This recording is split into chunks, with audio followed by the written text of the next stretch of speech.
Bonn, the villain of this year's UN climate talks has been Donald Trump. As many expected, instead coal took center stage. The fortnight-long conference in Bonn was expected to be dominated by the US president's withdrawal from the Paris Climate Accord, but talks focused instead on weaning the world's dependence on coal.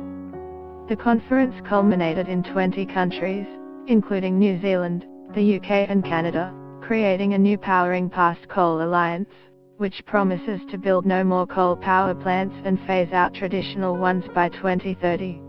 They hope to have 50 members by next year's COP, to be held in December in coal-hungry Poland. Environment Minister Josh Frydenberg says it's a club Australia won't be joining. However, environmental groups say the new alliance sends a loud and clear message to Mr. Trump and other heavy fossil fuel users that the world is moving on. You cannot combat alcoholism with more alcohol, as we cannot combat climate change with more coal, World Wildlife Fund's global climate head Manuel Pulver-Vidal told reporters in Bonn on Friday. Get the latest news and updates emailed straight to your inbox. By submitting your email, you are agreeing to Fairfax Media's terms and conditions and privacy policy. Climate justice advocate Mohammed Ado, from Christian Aid, part of the Climate Action Network, said it was clear if there was to be any hope of achieving the 1.5-degree limit on warming, coal must be phased out quickly. There also needs to be more support to help developing countries switch to clean energy, he said. It can't be right for the rich world to actually phase out coal and leave the developing world to be on the coal track, he told reporters. The critical thing that is missing in helping to incentivize the countries is actually finance. Fiji chaired the meeting and took the opportunity to plead with the world for change.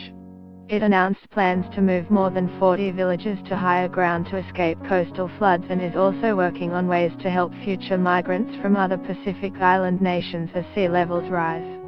Pacific Island leaders are also calling for a moratorium on new coal development, with many pointedly mentioning Australian governmental support for the massive Adai mine in Queensland.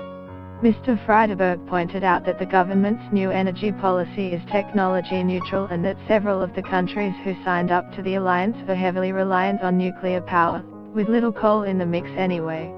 The issue of coal power and exports has been raised with Australia during negotiations, but nor were those technical discussions the place it would be. As for the Americans, they caused a small kerfuffle with their only official side event, hosted by Mr. Trump's special advisor David Banks, used to promote coal, gas and nuclear power. Singing protesters staged a walkout, hundreds gathered outside the room to chant slogans, and the panel was heckled by the second iteration of the audience. Inside negotiations, the US delegation, depending on who you talk to, was either effectively neutral or up to its usual blocking ways, but it certainly did blow up the talks.